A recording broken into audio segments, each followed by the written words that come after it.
पुष्कर जी England से। राधे राधे। राधे राधे महाराज जी। महाराज जी, कहा जाता है कि परमात्मा, गुरु और आत्मा एक ही हैं, लेकिन फिर भी भीतर एक भेद का अनुभव क्यों होता है? और इस समझ अज्ञान के कारण। अज्ञान के कारण। अज्ञान नष्ट हो जाए तो भेद नहीं होगा। जैसे सब में पंचभूत एक ही हैं, लेकिन हम भेद मानते हैं ना, आप अलग हम अलग, स्त्री अलग पुरुष अलग, पशु अलग, और सब जीवों के जितने शरीर बने वो सब पंचभूतों से बने, और सब में आत्म तत्व एक है। भेद केवल अज्ञान के कारण है। और ये भजन से अज्ञान का जब नाश हो जाता है तो सर्वम खलमिदम ब्रह्मणे नानास्ति किंचन, सर्व जगह एक ही परमात्मा विराजमान है, उसके सिवा किंचन मात्र कुछ नहीं है। ये भजन से पता चलेगा। अब हम करें गंदे गंदे आचरण, अपवित्र आहार करें, अपवित्र चरित्र रखें, अपवित्र विचार रखें, तो हम ये परम पवित्र ब्रह्म विचार को कैसे धारण कर सकते हैं कि सब एक है? वो परमात्मा एक है, वही बहुत रूपों में, एको हम बहुत श्यामा, वही एक परमात्मा अपने को बहुत रूपों में प्रकट किए हुए। ये हम तब जान सकते हैं जब हम साधना के द्वारा अपने हृदय को निर्मल करें, मन बुद्धि को निर्मल करें, तब हम ये अनुभव कर पाएंगे। रमेश शर्मा जी नोएडा से। राधे राधे गुरु जी। राधे राधे महाराज जी। महाराज जी, कृपया मुझे अपनी चरण शरण स्वीकार करें। महाराज जी, शरणागति में मुख्य भाव भक्ति होना चाहिए, समर्पण? समर्पण। मुख्य भाव समर्पण है। तनुवांग मनोभिरमलैः सोहम तविवाश्रिता। शरीर, मन, वाणी और स्वयं में निर्मल भाव से आपकी शरण में हो। ये समर्पण योग ही भक्ति को प्रकाशित कर देता है। समर्पण। अब भक्ति तो बहुत लोग कर रहे हैं, ध्यान दीजिए। ठाकुर जी की सेवा, आरती, पूजा, पाठ, दान, पुण्य, जो भक्ति के बाहरी लक्षण हैं वो कर रहे हैं, लेकिन अपने को भगवान का मानकर नहीं, भगवान से कुछ लेने की इच्छा। भगवान से, भगवान हमारा ये काम हो जाए, भगवान ये हो जाए, भगवान वो हो जाए। हम श्री भगवान के हैं, ऐसा भाव नहीं। हम श्री भगवान के हैं, ये सब कुछ श्री भगवान का है। नाथ सकल संपदा तुम्हारी, मैं सेवक समेत सुत नारी। पूर्ण समर्पण, तब भक्ति योग जागृत हो जाता है। नहीं तो फिर ये सब करते हुए भी देखे गए हैं कि उनमें स्थिति नहीं है। ठाकुर जी की सेवा कर रहे हैं, सब कर रहे हैं, लेकिन स्थिति नहीं। स्थिति है धन में, स्थिति है व्यसन में, स्थिति है मान प्रतिष्ठा में, ठाकुर जी में नहीं। ठाकुर जी में स्थिति होना ये भक्ति का लक्षण है। वो कब होता है? जब समर्पण होता है। समर्पण कब होता है? जब हम भगवान की नवधा भक्ति करते हैं। श्रवणम, कीर्तनम, स्मरणम, विष्णुपाद सेवनम, अर्चनम, वंदनम, दास्यम, सख्य आत्म निवेदनम। आत्मनिवेदन का मतलब समर्पण। जब ये नवधा भक्ति होती तब प्रेम लक्षणा भक्ति का जागरण, और जहाँ प्रेम लक्षणा भक्ति का जागरण हुआ तो भगवान का साक्षात्कार हो जाता है। आशीष राजेंद्र राधे राधे। नासिक से। राधे राधे महाराज जी। महाराज जी, तो सच्ची भक्ति क्या है? केवल नाम जप करना सच्ची भक्ति? हाँ, शुरू करो, शुरू करो, इसी से सब हो जाएगा। सारे सद्गुण इसी से आ जाएंगे। नाम जप है अंक, और सारे साधन है शून्य। अंक के बिना शून्य रखो, कोई महत्व है? और एक अंक रख दिया, एक बना दिया, अब शून्य रखा तो 10, फिर शून्य रख दिया तो 10 गुना 100, फिर शून्य रख दिया तो और बढ़ गया। शून्य रखते चले जाओ तो उसका महत्व बन गया। एक हटा लो और 10 शून्य रख लो, क्या महत्व रखे? अगर नाम जप नहीं चल रहा और साधन चल रहे तो शून्य के समान है। और नाम जप अंक है, अंक है तो सब है, अंक नहीं है तो कुछ नहीं है। ये बात समझना पड़ेगा। साफ साधन है शून्य, जितने भी साधन है वो शून्य है, और भगवान का नाम है अंक। देखो, उल्टा नाम जपत जग जाना, वाल्मीकि भय ब्रह्म समाना। ब्रह्मर्षि हो गए, सारे सद्गुण आ गए, और भगवान के लीला चरित्र की रचना कर दी, जो हमारे सनातन धर्म का मुख्य इतिहास है, वाल्मीकि रामायण। तो हमें विश्वास करना चाहिए कि नाम से सब कुछ प्राप्त हो जाता है। निरंतर यदि नाम चल रहा है तो सब ठीक हो जाएगा। राजीव सेठी जी लुधियाना से।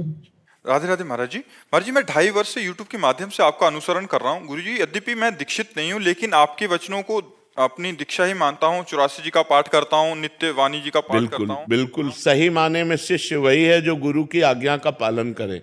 अगर दीक्षा लिए हुए है और आज्ञा का पालन नहीं करता तो शिष्य नहीं है।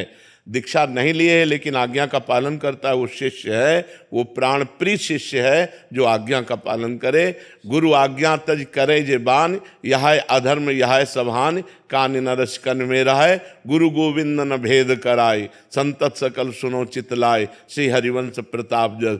जो गुरु सेवा का भाव रखता है और गुरु आज्ञा पर तत्पर है वही शिष्य है। वो चाहे कंठी बंधवाए हो चाहे ना बंधवाए हो, कंठी बंधवाए है और मनमानी आचरण करता है तो नरक जाएगा, नरक जाएगा, उसको कोई परम पद थोड़ी मिल जाएगा। तो यही शिष्यता है कि किसी संत महापुरुष के वचनों का हम अक्षरशः पालन करें श्रद्धा विश्वास के साथ, तो हम शिष्य ही है। महाराज जी आप कह रहे हैं कि कभी कभी ऐसा होता है कि बाहर जाना पड़ता है, तो महाराज जी वहाँ घर में तो भोग लगा लेते हैं महाराज जी, जैसे अभी कनाडा जाना होता है कभी, हाँ, तो वहाँ तो बाहर क्या है, पवित्र भोजन जहाँ तक मिल सके पवित्रता का भाव रख कर के भोजन, और अपने सामने जब आवे तो ध्यान पूर्वक भगवान को अर्पित करो, 2-4 बार भगवान का नाम स्मरण करके जय बोलो और इसके बाद पालो उसको, वो भगवान को अर्पित ही माना। कभी कभी ऐसी जगह होता है कि जहाँ मतलब हम तो पवित्रता के साथ पाना चाहते हैं, तो मांस मदिरा या ऐसा सेवन उसी रसोई में बना हो महाराज जी, कभी स्थिति ऐसी बन जाती है। इसका तो हम निषेध करते हैं कि जिस रसोई में मांस बना हो उस रसोई में बना हुआ रोटी दाल भी मांस के समान ही अपवित्र माना जाता है, हम उसको मान्यता नहीं देते। वो भोजन तामसिक हुआ, हम तामसिक नहीं, घोर राक्षसी, हाँ वो नहीं। वो आपको रोटी दाल खीर पूड़ी बना के दे रहा है लेकिन वो पात्र, वो रसोई अपवित्र है जिसमें मांस रांधा गया, उस रसोई का भोजन नहीं पाना चाहिए। भले फल फूल खा करके उपवास करके जैसे बने तैसे काम चलाओ, लेकिन ऐसा भोजन नहीं पाना चाहिए। ऐसे भी होटल तो होते होंगे जिनमें मांस नहीं बनता है, बहुत सारे होते हैं ना, तो अपने ऐसे होटलों से संपर्क करे जो मांस नहीं बनाते हैं, उनसे रोटी दाल ले ले, भले अपवित्र मिले लेकिन राक्षसी तो नहीं होगा। राक्षसी तो वो तो राक्षसी भोजन हो गया, उसको तो नहीं पाना चाहिए। अंजन कपूर जी हिमाचल से। राधे बोलो श्री हरिवंश। राधे राधे महाराज जी। महाराज जी मेरी ये जानने की जिज्ञासा है कि शरणागत का शरीर पूरा होने के पश्चात हमें गुरु कृपा से जो सहचरी देह मिलता है, महाराज जी निकुंज में हमसे पहले असंख्य सहचरियां श्री जी की प्यारी जी की सेवा में उपस्थित हैं महाराज जी, ऐसे में इतनी सारी सहचरियों का महाराज जी कैसे व्यवस्था होती है? केवल प्रिया प्रीतम और आप होंगे, ये खेल है वहां का कि सीधे केवल प्रिया प्रीतम और आप, बीच में कोई नहीं। असंख्य सहचरियां भी हैं तो आपका ऐसे प्रिया प्रीतम से प्यार है कि जैसे आप और प्रिया प्रीतम, बस दूसरा कोई नजर नहीं आएगा। वो दिव्य भाव होता है क्योंकि सब एक मन वाली होती है, एक दृष्टि वाली होती है और सबके चिदानंद शरीर होते हैं। तो पार्थिव शरीर में भेद है कि जैसे हम यहाँ बैठे हैं तो बहुत पीछे वाला नहीं देख सकता, वहाँ ऐसा नहीं है, बहुत पीछे वाला सीधे देख रहा है प्रिया प्रीतम को। और आपको पान की बीड़ी प्रसादी मिली तो सबको मिल गई, क्योंकि सबका मन एक है, सबका प्राण एक है, बिल्कुल भेद नहीं, एक अभेद दृष्टि। अब वो वहां के भाव का वाणी से कैसे वर्णन कर। हाँ, ऐसा थोड़ी होगा कि हमारा सालों में नंबर आया नहीं, वह 8 पैर हम प्रिया प्रीतम के संग रहते हैं, 8 पैर संग रहते हैं, ऐसा भेद नहीं हुआ। त्रपितन मानत नैन कुंजरंध्र अवलोकितन, यह सुख कहत बनैन, यह जो कृपा हरिवंश की। केवल आप और प्रिया प्रीतम, दूसरी भावना ही मत करो। आप में ही गुरु समाहित हो गए, आप गुरु में समाहित हो गए, आप ही और प्रिया प्रीतम। बिल्कुल 8 पैर दुलार उनका प्राप्त होता है, 8 पैर सानिध्य प्राप्त होता है। ऐसा थोड़ी कि 6 महीना 7 साल भर के बाद नंबर आवे कि एक बार दंडवत करने को मिला, ऐसा नहीं। नित्य निरंतर हर लीला में प्रवेश। लीला प्रवेश का मतलब होता है हर लीला में प्रवेश। बात यह है कि हम सब हित सजनी की परिकर हैं, तो हित सजनी का परिकर सब हित स्वरूप है, तो सब नित्य निरंतर प्रिया प्रीतम के समीप रहते हैं। चिदानंद में और पार्थिव में अंतर है ना, कि अगर हम आपसे बात कर रहे हैं तो हम उधर नहीं देख पा रहे हैं, लेकिन चिदानंद में है कि आपसे बात कर रहे हैं और उनकी तरफ भी देख रहे हैं, उनको लग रहा है मेरे से बात कर रहे हैं। बिल्कुल ऐसा ही सुख प्राप्त हो रहा है जैसा हम आपको दुलार करेंगे, आपको ऐसे करेंगे तो सबको प्राप्त हो जाएगा। आपको माला पहना दी तो सबको माला सुख प्राप्त हो जाएगा। नहीं तो ऐसा कैसे कि एक को पान बीड़ी मिल रही है और सब ललचा रही है ऐसा नहीं है, ऐसा नहीं। चिदानंद है ना, बहुत दिव्य है, वहां सब दिव्य है। ये अपने मनुष्य देह से अकल ही नहीं लड़ा सकते, क्योंकि मनुष्य देह में जितना है वो सब प्राकृतिक माया में, वो सब चिदानंद में। इसलिए हमको नाम वाणी का आश्रय लेते रहना है, और जब हम पहुंचेंगे तो केवल हम और प्रिया प्रीतम होंगे, केवल हम और प्रिया प्रीतम, वहां दूसरी दृष्टि ही नहीं है। सोनल जी कृष्णा नगर से। राधे राधे महाराज जी। महाराज जी आपके सत्संग सुन रहे हैं और नाम जप करने का प्रयास करें। महाराज जी मेरे अंदर कोई गुण नहीं है, बहुत अपराध हुए हैं, भीतर से अहंकार नहीं जा रहा महाराज जी, थोड़ी सी दैन्यता आने पर। अब देखो, आप ही कह रहे हो मेरे में कोई गुण नहीं है, और मेरे से बड़े अपराध हुए तो दैन्यता आनी चाहिए, अहंकार भी किस बात का। आप में कोई गुण हो तो अहंकार करो। आप खुद पहले कह रहे मेरे में तो गुण नहीं है और मेरे में दोष है, अपराध हुए, तो आपको तो दैन्य होना चाहिए, अहंकार किस बात का होना चाहिए। का भी अहंकार आ जाता है कि मैं दैन्य हूं। नाम जप करो, खूब नाम जप करो, इसी से अंतःकरण पवित्र होगा तो निराभिमानी हो जाएगा। नाम जप बहुत बड़ी चीज है, खूब नाम जप करो। राधे राधे महाराज जी। महाराज जी मैं 2022 में अपनी बुरी आचरणों की वजह से अपने दिमागी स्तर का कंट्रोल ही खो बैठी थी। फिर महाराज जी अभी कह रहे हैं कि इन्होंने अभी डॉक्टर को दिखाया, उन्होंने बोला है कि नाम जप और ध्यान केंद्रित करो जिससे माइंड वो हो आगे। कैसा बढ़िया डॉक्टर, हम तो दंडवत करते हैं डॉक्टर को जिसने नाम जप बताया। कह रहे पर अभी आज्ञा चक्र पे ध्यान कैसे करें, मतलब आपको इसी चक्कर में मत फंसो। राधा या राम या कृष्ण, जो नाम प्रिय हो उसी का ध्यान करो, इसी से सब हो जाएगा। चक्कर वक्कर में मत फंसो, अभी चक्कर से निकलना है। बिल्कुल सब चक्र खुल जाएंगे जिस समय हम नाम का ध्यान करते हैं ना। ये सब चिदानंदमय है। हमारी बात मान लो, दिमाग में लिखो राधा, बस उसी में मन एकाग्र कर दो, राधा राधा राधा। देखो आपको कैसा आनंद मिलता है, कैसे मन एकाग्र होता है, कैसे सुख मिलता है। जो हम कहें उसको मान करके और चल के फिर देखो आपको आनंद मिलता है कि नहीं। पूरी बोधी चली गई थी, तो डॉक्टर के कहने के अनुसार ना ये कुछ नहीं होता, माया का पर्दा पड़ता है। रजोगुण तमोगुण सतोगुण है, तो तमोगुण का जो लक्षण है वो मूढ़ता है, प्रमाद है, आलस्य है, वो अंधकार है, तो उसमें लगता है जैसे बुद्धि खो गई। सतोगुण प्रकाश में है, रजोगुण थोड़ा सा ढका हुआ है। जैसे सतोगुणी पुरुष के अंदर जो कामना होती है, जो अन्य वासनाएं होती हैं, वो ऐसी होती जैसे दर्पण में मैल, ऐसे करो साफ एकदम। रजोगुण के अंदर जो कामनाएं होती हैं वो ऐसी होती हैं जैसे धुआं, काफी फूंको आग में तो धुआं खत्म, आग प्रज्वलित हो गई। और तमोगुण में होते हैं जैसे गर्भस्थ शिशु जेर में ढका हुआ, ऐसे उसका ज्ञान होता है।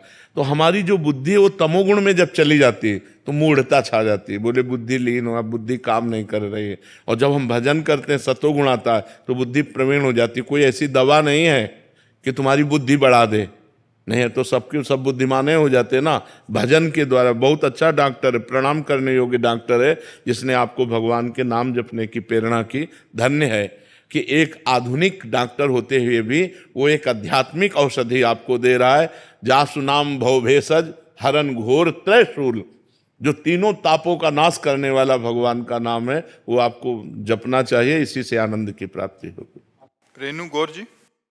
राधे राधे राधे महाराज जी। महाराज जी मैं आपसे पूछना चाहती हूँ कि कभी किसी की निंदा नहीं करनी चाहिए और ना ही सुननी चाहिए, लेकिन कोई हमें अपना समझकर वो दुख हमारे साथ शेयर करना चाहे तो ये सुनना उचित है महाराज? हाँ, उसमें कोई अपनी बात, जैसे हम अपनी बात आपसे बता रहे हैं, ये बात अलग हो गई, लेकिन हम उनकी बात आपसे बता रहे हैं, कोई बहुत गलत आदमी है, वैसा है वैसा है, ये निंदा होगी। पर निंदा के सुनेते आवत नहीं कछु हाथ, मूर्ख पर्वत पाप को ले चल अपने साथ।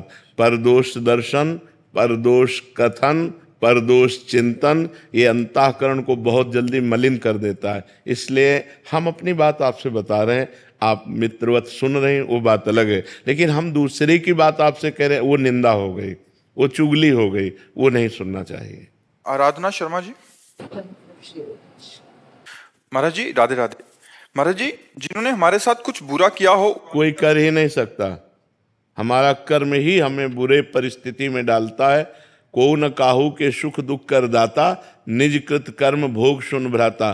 जब हमारा कर्म दंड देगा तो वो किसी व्यक्ति के दिमाग में बैठेगा, कोई घटना बनेगा, कोई परिस्थिति बनेगा, तभी तो हमें दुख देगा।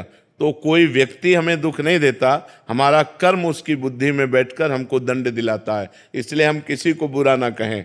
बुरा जो देखन मैं चला, बुरा न मिलिया कोय, जो दिल खोजूं आपनो तो हमसे बुरा न करो। तो हमारे द्वारा जो बुरे आचरण हुए हैं वही किसी व्यक्ति वस्तु स्थान में घटना बन करके हमें दुख देते हैं। सिद्धांत की बात है, जो आध्यात्मिक सिद्धांत की, मनमानी तो कुछ भी बोलो, आध्यात्मिक सिद्धांत की बात यह है कि अवश्य में वो भोक्तव्यम कृतम कर्म शुभाशुभम, जो हमसे शुभ और अशुभ कर्म हुए वो हमें भोगने पड़ेंगे। यदि हमारे को दुख नहीं भोगना लिखा है तो तुम लाख उपाय कर लो, हमें दुख नहीं पहुंचेगा, और हमें सुख नहीं लिखा है तो हम लाख उपाय कर ले, हमें सुख नहीं मिलेगा, क्योंकि हमारे कर्म हमको दुख और सुख का भुगतान करवाते हैं। और जो विवेकवान भजन के द्वारा उन शुभ अशुभ को विध्वंस कर दे वो आगे चलकर महासुख को प्राप्त होता है। इसीलिए अध्यात्म से जुड़ो, नाम जप करो, शराब मत पियो, पराई बहन बेटी या पराई पुरुष की तरफ गंदी दृष्टि मत रखो, मांस मत खाओ, आनंद में जीवन हो जाएगा। मनमानी आचरण करोगे तो फिर कौन किसको दुख देता है? अपना कर्म ही अपने को दुख देता है। संकल्प जी पटना से। राधे राधे महाराज जी। महाराज जी, आपकी काफ़ी वीडियो यूट्यूब पर देखता रहता हूँ। मेरे को जब भी कोई तकलीफ होती है यूट्यूब पर जाकर अपनी समस्या डालता हूँ और बाय आपका नाम लिख देता हूँ, फिर उसका मेरे को समाधान मिल जाता तो बहुत रिलैक्स फील होता है। महाराज जी, मेरा एक प्रश्न है। महाराज जी, हम मेडिकल फील्ड में जुड़े हुए हैं, अचानक किसी के अंतिम संस्कार में जाना पड़ता है, फिर तुरंत उसी कपड़ों में हम क्या विवाह आदि में और निमंत्रण आदि में, क्योंकि घर वैसे नहीं, जब हम किसी के दाह संस्कार में जाएं तो हमें वस्त्र सहित स्नान करना चाहिए, हमें अपने शरीर को पवित्र करना चाहिए, अपने वस्त्रों को धोना चाहिए, नवीन वस्त्र धारण करके फिर किसी के शुभ संस्कार में जाएं। वो जब हम दाह संस्कार करते हैं तो जिस नदी या जिस सरोवर या जिस क्षेत्र में करते हैं वहीं से स्नान करके घर आया जाता है। हमारे यहाँ की पद्धति थी कि सचल स्नान करके जिस स्थिति में गए उसी स्थिति में स्नान करके भींगे हुए कपड़ों से घर आते थे, घर सूखे हुए कपड़ों से नहीं आते थे। यदि हमारे पास वस्त्र हैं तो हमको पवित्र वस्त्र धारण करके शुभ कार्यों में जाना चाहिए, ना कि शव यात्रा वालों को। शव यात्रा करने से हमारा शरीर और ये वस्त्र आदि अपवित्र हो जाते हैं, इनको पवित्र करना चाहिए। सूतक घर में पड़ गया हो, जैसे कोई खत्म हो गया, तो उसमें मंत्र जो गुरु दीक्षा लिए तो उनका क्या? हाँ, नहीं जपना चाहिए, मंत्र अंदर से जपना, जो अपना गुरु आज्ञा। हाँ, बिल्कुल नहीं, उसके लिए जप के लिए नहीं मना है। अंतरात्मा से जप नहीं करोगे, मर गए तो वो तो मर ही गया, तुम भी व्यर्थ में मर गए। और भगवान का स्मरण चल रहा है, मर गए तो परम पद प्राप्त होगा। जैसे महाराज जी, जैसे कि आप कहते हैं ना कि सिर्फ अपने आराध्य का 2 बार नाम ले लो, मतलब नाम ले लो उसी से। हमने 2 बार वाली बात तो कभी कही नहीं, हम तो निरंतर वाली बात करते हैं। 2 बार वाले से हमारी बात नहीं बनेगी। तो जैसे कि महाराज जी, अगर कहीं मृत्यु में जाएं और उसके बाद में अपने आराध्य का नाम ले लें और उसके बाद में शायद पवित्र हो सकते हैं, मतलब नहीं, ऐसे नहीं। वो जो हमने कहा पवित्र पवित्रो वा सर्वावस्थांगतो पिवा या स्मृत पुंडरीकाक्षम सवायाभ्यंतरा शुचि, वो स्मरण के लिए कहा है।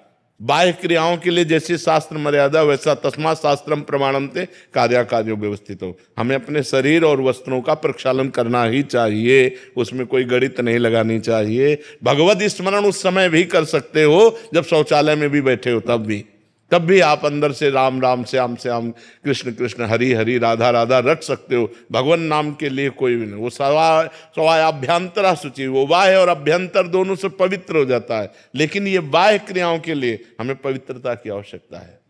श्री हरिवंश महाराज जी, आपके चरणों में कोटि कोटि प्रणाम।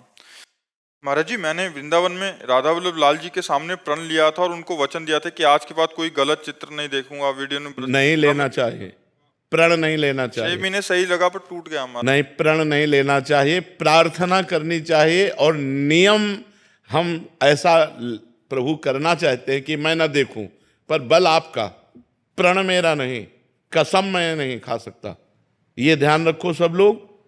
भगवान के सामने कसम खाने का मतलब है कि फिर दोबारा जीवन में गलती नहीं होनी चाहिए। और हम लोग फिसड्डी लोग हैं, आज कसम खाए, महीना 2 महीना में फिर हमसे गलती हो सकती। तो हमें क्या करना चाहिए? भगवान के सामने प्रार्थना करनी चाहिए, प्रभु मैं ये गंदी बात छोड़ना चाहता हूँ, आपके बल से आप मुझे बल दीजिए कि मैं जिंदगी में कभी गंदी बात ना देखूं, कभी गंदी बात ना करूं। ऐसे करना, यानी कि गंगा कसम भगवान कसम खायो, 4 दिन बाद तोड़ दी तो दुर्गति हो जाएगी।